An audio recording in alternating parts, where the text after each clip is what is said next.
뭐 옛날에는 이렇게 사랑합니다 했는데 요즘 젊은이들은 사랑합니다 이렇게 합니다. 그죠? 우리 다시 한번 사랑합니다. 네. 하나님의 은혜가 우리 가득한 복된 삶 되시길 주님의 이름으로 축복합니다. 오늘 함께 나눌 말씀은 지난주에 이어서 10계명의 6번째 계명 살인하지 말라에 대해서 함께 나누길 원합니다.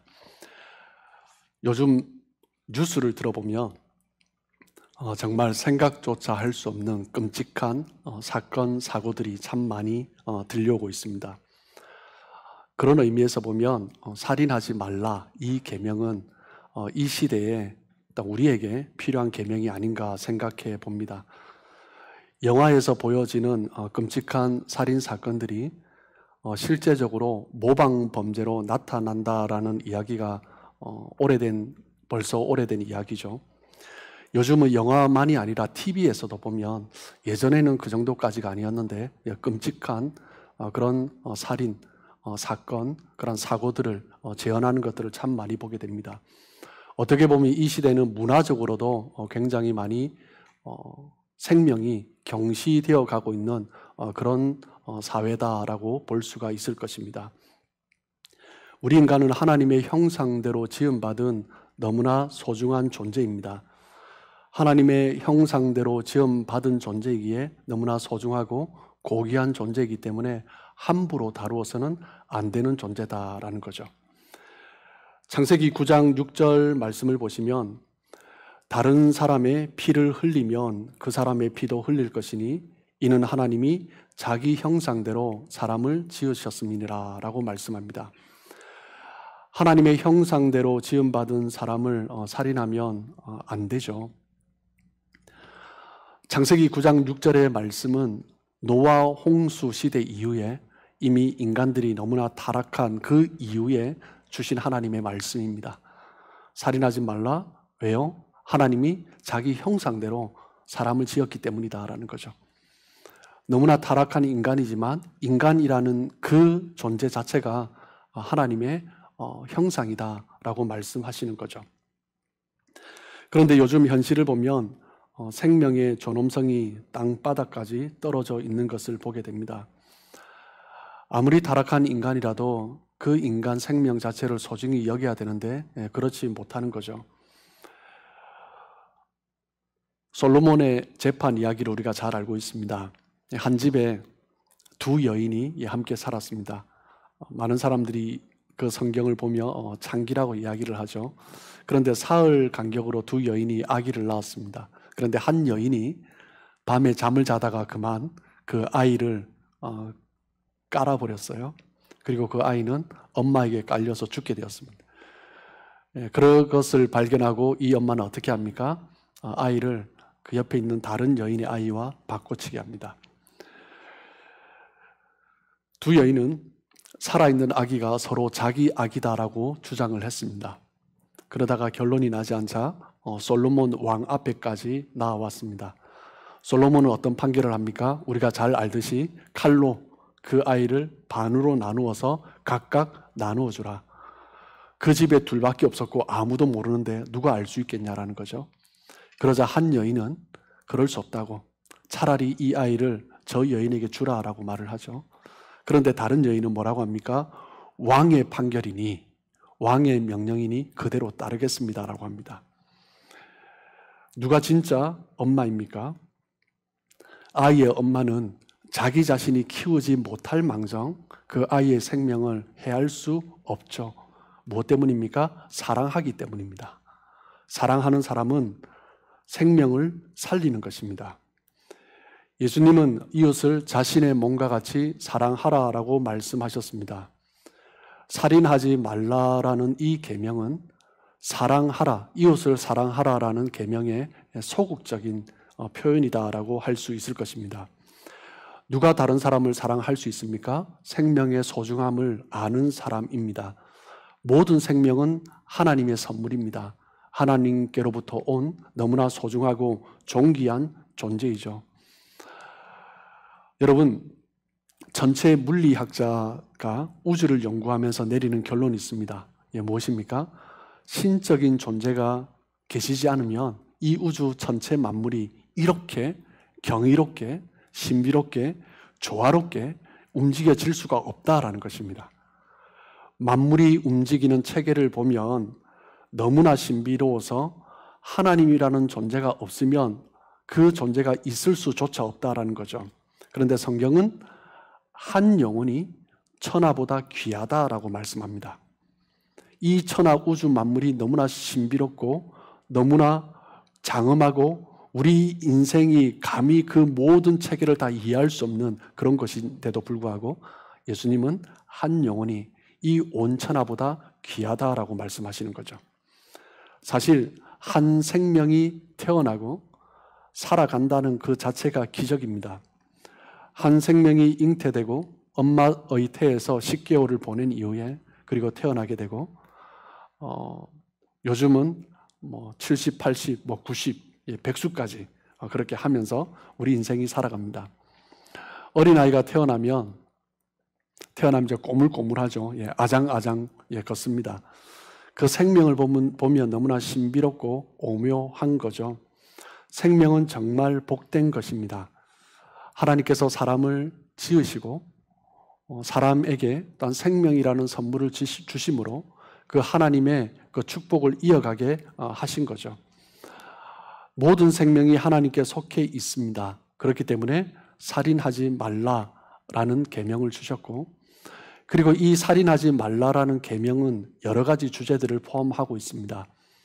낙태의 문제, 살인의 문제, 또한 자살, 안락사의 문제, 사형제도의 문제, 전쟁의 문제, 여러 가지 우리 주변에서 일어나고 있는 사회적인, 국가적인 이슈, 그것을 가지고 논쟁을 합니다. 여러 가지 주제들을 다룰 수 있겠지만 오늘은 특별히 두 가지 주제, 낙태와 자살의 문제에 대해서 함께 다루어 보기를 원합니다. 많은 사람들이 낙태를 선택이다라고 말을 합니다. 10여 년 전에 저희 처남 부부에게서 연락이 왔습니다. 그래서 저희 아내에게 또 전화를 하면서 둘째를 임신을 했는데 병원에서 다운 증후군 판결을 내렸습니다. 그래서 의사가 권유하기를 낙태를 하라라고 권유를 했습니다.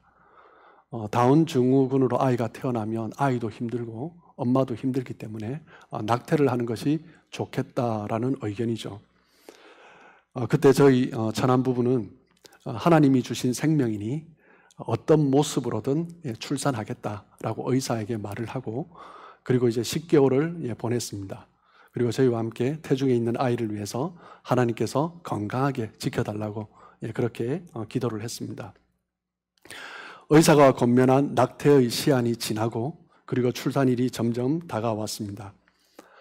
다운 증후군이라는 의사의 소견이 있었지만 얼마나 건강하고 예쁜 아이가 태어난지 모릅니다. 지금은 이제 초등학생이 되었는데 제 조카라서 그런 게 아니라 얼마나 예쁘고 귀여운지 모릅니다. 예전에 제가 사역을 할 때 한 젊은 부부가 찾아왔습니다. 산부인과를 다녀왔는데 아이가 기형이라는 거죠. 그래서 기도해 달라고 저에게 부탁을 했습니다. 의사는 낙태를 추천하는데 어찌해야 될지 모르겠다라고 그렇게 저한테 기도 부탁을 했습니다. 하나님이 주신 생명인데 어떻게 해야 될지 모르겠다라는 거죠. 그 후에 어떻게 되었는지는 잘 모르겠지만 그 가정에 출산의 소식은 들려오지 않았습니다. 교회 안에서도 낙태에 대한 기준이 너무나 느슨해진 것이 사실입니다. 태아를 사람으로 보아야 하는가? 아니면 그렇다면 몇 주부터 사람으로 보아야 하는가? 많은 논쟁을 합니다. 서양의 나이는 아이가 태어나면 0살이죠. 12달이 지나야 이제 1살이 됩니다. 그런데 한국의 나이는 태어나면 바로 1살입니다. 엄마의 태여서 10개월을 보낸 거죠. 약 1년의 시간을 보내었기 때문에 태어나자마자 1살로 우리는 인정해 주는 것입니다. 어떻게 보면 서양의 나이 개념보다 한국의 나이 개념이 훨씬 더 성경적이고 너무나 그 생명을 귀하게 가치 있게 여기는 것이 아닌가 생각해 봅니다. 임신 1주, 2주 차에는 태아의 심장, 혈관, 내장, 근육이 만들어지기 시작한다고 합니다. 그리고 6주가 되면 눈꺼풀이 생기기 시작합니다. 그리고 6주 때에 아이의 심장 박동 소리를 들을 수 있다고 해요. 그리고 임신 7주, 8주가 되면 머리와 몸체, 팔, 다리의 형태가 구분되어지기 시작합니다. 점점 사람의 모양을 갖추게 되는 거죠. 그리고 눈에 망막이 생기고 뇌와 뇌신경세포의 80% 정도가 만들어지고 간과 심장, 위 등의 기관이 만들어지기 시작한다고 합니다. 그리고 임신 16주차 약 4개월이 되면 아이의 감각기관이 많이 거의 다 갖추어져 가면서 귀가 발달을 하게 되고 16주 차에 아이는 사람의 소리를 들을 수 있고 반응할 수 있다고 합니다. 미국 연방법에 따르면 임신 12주까지는 산모의 자유로운 의사 결정에 따라 아이를 낙태할 수 있습니다. 그리고 대부분의 주는 임신 6개월까지 낙태를 허용하고 있습니다. 굉장히 관대하죠. 그런데 캐나다는 여러분 아시는 분은 다 아시겠지만 미국보다 훨씬 더 관대합니다. 낙태에 대한 법적 제한이 전혀 없습니다. 출산하기 전까지 언제든지 산모는 자기 의사에 따라서 의사의 권유에 따라서 아이를 낙태할 수 있습니다. 한국도 안타까운 소식이 들려왔습니다. 2019년 4월에 낙태죄가 헌법 불일치 판정을 받으면서 작년 2020년 12월 31일부로 낙태죄가 폐지되었습니다. 한국도 캐나다와 같이 2021년 1월 1일부로 언제든지 산모의 의사에 따라 낙태가 가능해졌습니다. 지금 우리 사회는 낙태의 문제가 심각합니다. 과거에는 남녀 구별에 따른 선택적인 낙태가 만연했다면 지금 현재 시대를 보면 젊은이들의 자유로운 성생활, 사춘기 청소년들의 탈선으로 말미암아 낙태가 만연한 시대가 되었습니다. 요즘은 성적 방종의 문제와 함께 생명 경시의 풍조가 함께 맞물려 있는 거죠. 예전에 낙태 영상을 본 적이 있습니다. 그 영상을 본 지 벌써 한 15년, 20년 지난 것 같아요. 그런데 그 영상의 모습이 아직도 눈에 선합니다. 제가 본 영상 중에서 가장 끔찍한 영상이었다라고 생각합니다. 태속에 차가운 과위가 들어갑니다. 아이를 절단하죠. 팔, 다리를 절단하고 그런 다음에 흡입기로 그 아이의 자네를 빨아냅니다. 얼마나 끔찍한지 너무나 고통스러웠습니다. 물론 산모에게 생명에 위협이 된다면 임신 상태를 중단시켜야만 할 때도 있습니다. 성폭행으로 임신이 되었을 때 어떻게 할 것인가? 그것도 문제이긴 합니다. 다른 사람의 문제라고 쉽게 말할 수도 있을 것입니다. 그런데 만약 내 가족에게, 내 자녀에게 그런 일이 일어났다면 우리는 정말 심각하게 고민해 보지 않을 수 없습니다. 정말 곤란한 상황이 있을 수 있지만 우리 그리스도인들은 이 계명을 기억하면서 뭐가 최선인가? 하나님이 주신 생명, 그 생명을 어떻게 해야 되는가? 어떤 다른 결정보다 생명을 보호하는 것에 최선을 다하는 것이 그리스도인의 모습이어야 할 것입니다. 정말 결정하기 힘들 때도 있겠지만 생명에 관한 한 아주 작은 태아라 할지라도 그것을 지키고 보호해야 하고 때로는 그 결정으로 말미암아 내가 손해를 보기도 하고 내 삶 가운데 어려움을 겪을 수도 있겠지만 그 일을 통해서 하나님께서 기뻐하시고 영광 받으실 것을 믿습니다. 그리고 두 번째 다루고 싶은 주제는 자살입니다. 1995년에 나온 영화 아름다운 청년 전태일이라는 영화가 있습니다. 그 영화를 보고 나왔을 때 지금 그 영화를 본 지 한 25년이 지났죠 벌써. 그 한 장면이 그 장면도 잊혀지지 않는 장면입니다. 예, 자살하면 항상 그 장면이 먼저 떠오릅니다. 이 영화는 1970년에 실제 있었던 사건을 배경으로 해서 만들어진 실화를 바탕으로 한 영화입니다. 예, 청년 노동자 전태일은 군부 독재 그리고 부당한 근로 환경에 대항해서 데모에 앞장섰습니다. 그리고 군중 앞에 나아가 자기 머리 위에 기름을 붓고 예, 불을 질러서 분신했습니다. 예, 사람들은 그를 전태일 열사다라고 그렇게 부르고 있습니다. 이 사건이 한국 노동인권운동에 불을 지핀 사건이다. 예, 그렇게 사람들은 이야기합니다. 그 영화를 본 지 25년이 지났지만 그 장면이 아직도 잊혀지지 않고 그 영화를 보고 나오면서 제 속에서 던졌던 질문이 아직도 던져지고 있습니다. 아름다운 청년 전태일, 이 죽음이 정말 아름다운 죽음인가 하는 질문입니다. 많은 분들이 순교를 당했습니다. 사도 바울도 그렇고 베드로도 그렇고 윤봉길 의사도 그렇고 주기철 목사님, 손양임 목사님도 그렇고 순교를 당했습니다. 그런데 그분들의 공통점은 모진 고초 속에서도 부당한 그런 압제 속에서도 스스로 목숨을 끊지 않았습니다. 무엇 때문에요?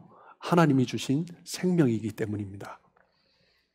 내가 아무리 고통스러워도 아무리 부당한 처우를 받는다 할지라도 하나님이 주신 생명이기 때문에 나의 생명 또한 귀하게 여기는 거죠. 다들 아시겠지만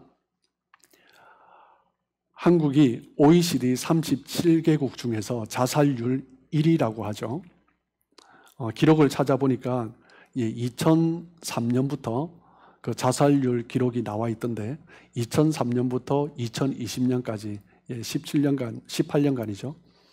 그 중에 2017년은 한국이 자살률 2위를 했는데 그 2017년을 제외하고 나머지 2003년부터 2020년까지 한국이 계속 자살률 1위를 기록하고 있습니다. 왜 사람들이 자살을 선택합니까? 사람들은 삶의 의미와 목적을 잃어버리면 사람들은 곧 절망하게 되고 왜 살아야 하는지 그 존재 이유를 발견하지 못하고 그 인생이 무너지면서 극단적인 선택을 하게 되는 것입니다. 한국의 많은 학생들이 마치 대학이 목적인 것처럼 살아갑니다. 한국뿐만 아니라 이민사회도 보면 아이들은 안 그런데 부모가 우리 자녀가 대학이 목적이 된 것처럼 그렇게 아이를 끌고 가려고 합니다. 원하는 대학에 가지 못하면 아이들은 스스로가 무너진 것 같고 부모도 모든 것을 잃은 것 같은 그런 생각을 하기도 합니다. 참으로 안타까운 것은 견디지 못해 목숨을 끊어버리는 소식도 심심찮게 들리긴 합니다. 나이가 들어서도 어떤 사람들은 그 옛날에 상처 때문인지 명문대학 나온 사람을 보면 자존심이 상해서 피해버리는 사람도 있습니다. 명예가 목적인 사람은 명예를 잃어버리면 자기 존재 자체를 잃어버렸다라고 생각하죠. 사회적으로 성공한 사람임에도 불구하고 다른 사람이 나에 대해서 어떻게 생각하느냐, 나에 대한 명성, 명예가 무너지면 견디지 못해서 자살을 선택하는 사람도 있습니다. 한국의 재벌그룹의 회장도 본인의 고층 빌딩 사무실에서 뛰어내려서 자살을 한 적이 있죠. 한국의 전직 대통령도 자신의 명예가 무너지니 자살을 선택한 사건도 있습니다. 명예를 잃어버리면 나의 삶의 존재 이유를 잃어버렸다라고 생각하는 거죠. 어떤 사람은 돈이 버는 것이 목적인 사람이 있습니다. 가지고 있던 돈을 잃어버리면 모든 것을 잃어버렸다 생각하는 거죠. 그러면서 자살을 선택하기도 하고 그 돈 때문에 모든 것을 잃어버렸기 때문에 그리고 그것이 없으면 부모를 죽이기도 하고 그런 안타까운 사건들이 일어나기도 합니다. 돈이 목적이기 때문이죠. 돈이 모든 것이다라고 생각하기 때문입니다. 어떤 사람들은 사업에 실패해서 자살을 선택하기도 하고 자신이 원하는 풍족한 삶을 향해서 달려갔는데 그것이 무너지면서 차라리 죽음을 선택하는 사람도 있습니다.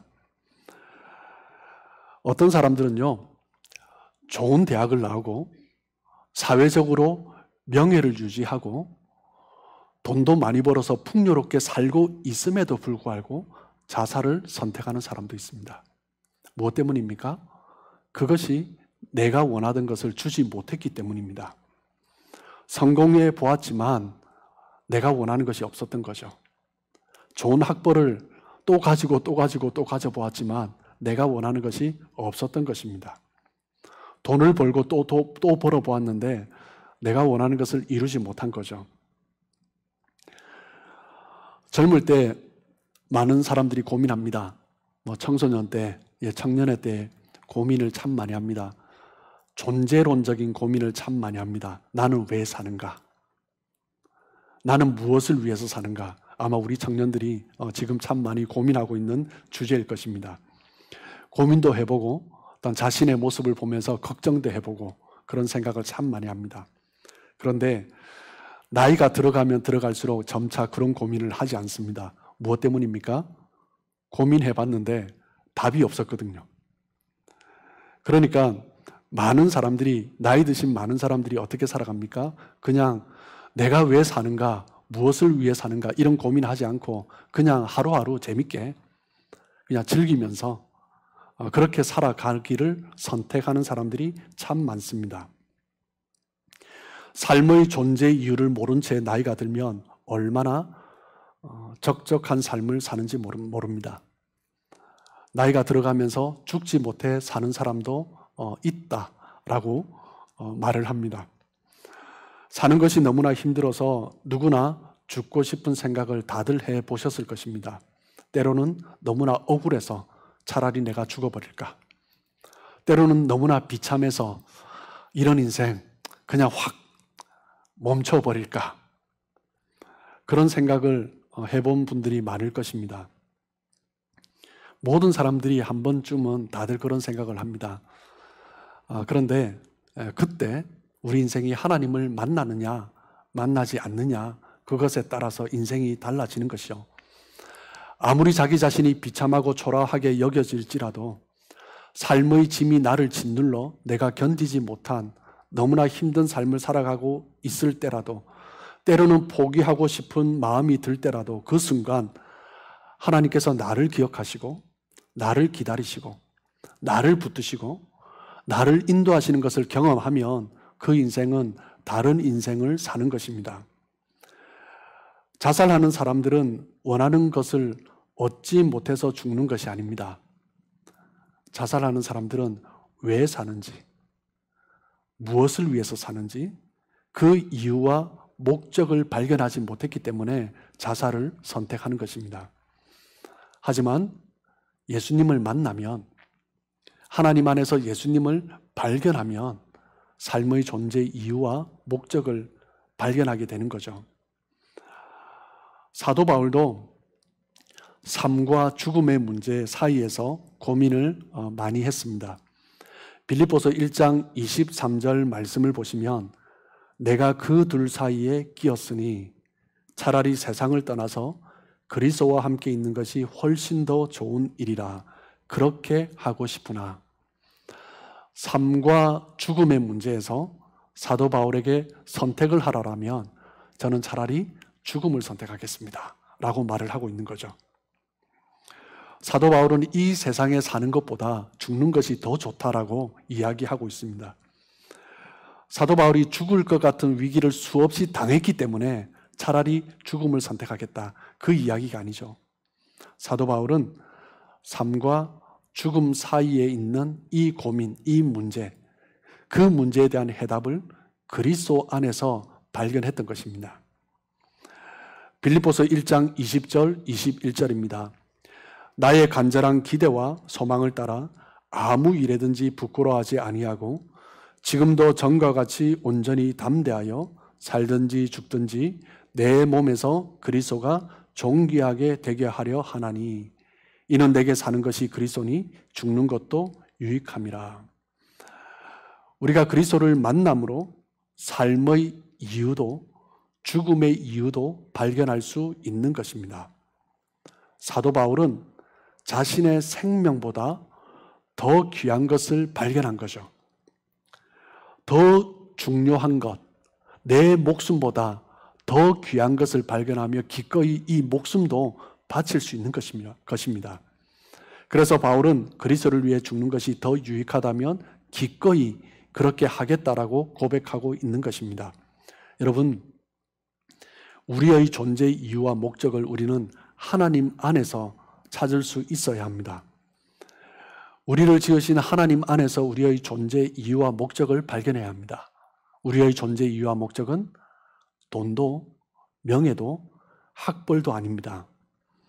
그리스도인이 존재하는 이유와 목적은 나에게 있는 것도 아니고 사람들의 평가에 달려 있는 것도 아닙니다. 때로는 사람들이 나에 대해서 이상한 말을 하기도 하지만 하나님 안에서 나 자신을 발견한 사람은 사람들이 어떻게 평가하든지 흔들리지 않는 거죠. 사람들의 말에 상처를 많이 받고 사람들의 말에 울컥하고 분노하는 사람들의 그 특징은 무엇이냐면 하나님 안에서 내가 얼마나 존귀한 존재인가, 그것에 대한 확신이 연약한 것입니다. 그렇기 때문에 다른 사람들의 말에, 다른 사람들의 평가에 내가 흔들리는 거죠. 우리의 존재 근거는 다른 사람에게서 찾는 것이 아니라 오직 하나님 안에서 찾고 발견할 수 있어야 합니다. 그 사람이 사람들이 어떤 말을 하더라도 흔들리지 않을 수 있는 거죠. 어떤 젊은이는 자신이 원하는 사랑이 이루어지지 않는다고 극단적인 선택을 하기도 합니다. 제가 중고등부 전도사 시절에 아이들한테 질문을 한 적이 있습니다. 남자친구, 여자친구 있는 친구 손을 들어보라니까 몇 명이 손을 들었어요. 그 중에 사랑하는 사람을 위해서 내 목숨을 바칠 수 있다 하는 사람 손을 들어보라니까 또 몇 명이 손을 들었습니다. 아이들도, 젊은이들도 사랑하는 사람, 내가 원하는 그 사랑이 이루어지지 않으면 극단적인 선택을 할 수 있다라고 말을 하기도 하고 실제적으로 그렇게 하는 사람도 있습니다. 나의 존재의 이유와 목적을 다른 사람에게서 찾으면 안 됩니다. 나의 존재의 이유와 목적은 먼저 하나님 안에서 찾아야 하는 거죠. 하나님 안에서 나 자신의 삶의 이유, 삶의 목적, 나 자신의 존재의 근거를 하나님 안에서 찾아야 합니다. 그 위에 서 있어야 하는 거죠. 어떤 상황에서도 나의 존재의 근거는 그리스도 안에 있어야 합니다. 우리가 살아갈 수 있는 힘은 다른 사람에게서 얻기보다 다른 사람의 판단에서 얻는 것이 아니라 내가 가지고 있는, 내가 붙들고 있는 그것에서 내 자신의 삶의 힘을 얻는 것이 아니라 하나님 안에서 찾고 발견해야 하는 것입니다. 하나님이 나의 생명의 이유이시고 목적이시고 내 존재의 근거가 되시기 때문입니다. 자살한 사람들은 공통점으로 자살하기 전에 주변의 사람들에게, 가족이나 친구들에게나 직장 동료들에게 어떤 형태로든 사인을 준다고 합니다. 알렸음에도 불구하고 그것에 대한 관심과 배려를 받지 못한 거죠. 곁에 있었던 사람들이 조금만 더 관심을 가졌더라면 끔찍한 사건을 막을 수 있었을 것입니다. 자살한 이후에 사람들이 말을 합니다. 그래서 그랬었구나. 내가 왜 그렇게 말했는데 손을 내밀었는데 잡아주지 못했을까?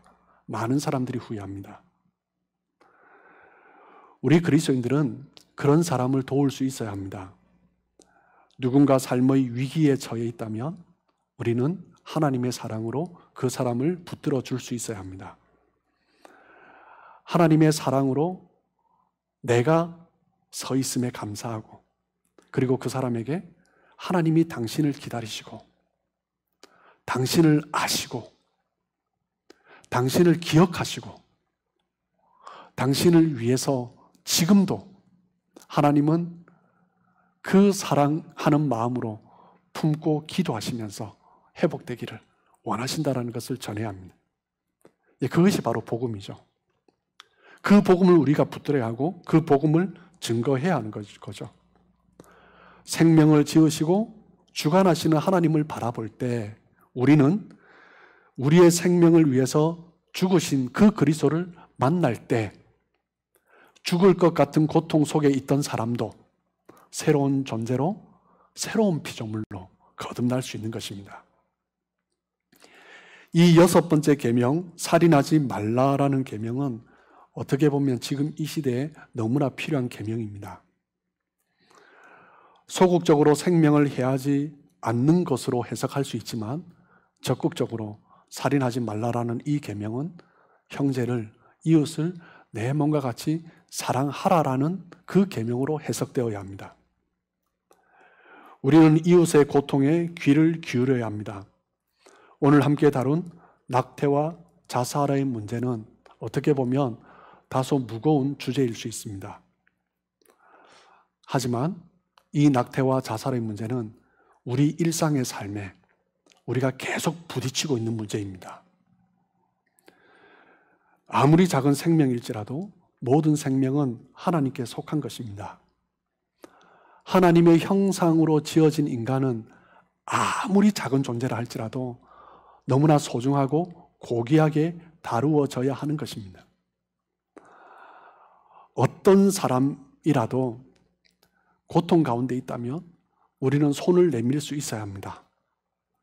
하나님의 형상으로 지음받은 인간임을, 하나님께서 그 사람을 붙들고 있음을, 그 사람이 자신의 존재 가치를 하나님 안에서 발견할 수 있도록 우리는 진리의 복음을 증거해 주어야 합니다. 세상 다른 것에 자신의 존재 이유를 발견하려면 금세 자신의 존재의 근거가 흔들리는 거죠.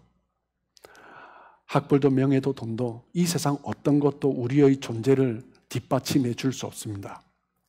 우리 존재 가치가 얼마나 고귀하고 소중한지 그것을 증명해 줄 것은 이 세상에 아무것도 없습니다. 오직 하나님 안에서 나 자신이 얼마나 소중하고 가치 있는 존재인지를 발견할 수 있는 것입니다. 아무리 죄악 때문에 하나님으로부터 멀어진 존재라고 할지라도 하나님은 그 사람을 여전히 하나님의 형상으로 지음받은 존재다라고 말씀하십니다. 그렇기 때문에 우리는 너무나 소중하고 존귀하고 가치 있는 존재입니다. 하나님 안에서 여러분 자신을, 나 자신을 얼마나 소중하고 존귀한 존재인지 다시 한번 발견하시고, 혹시 주변에 자기 자신을 바라보면서 내가 너무 무가치하고 보잘것없는 존재라고 생각하는 사람이 있다면, 고통 가운데 낙담하는 사람이 있다면 얼마나 소중한 존재인지 알려주시는 저와 여러분의 삶 되시길 주님의 이름으로 축복합니다.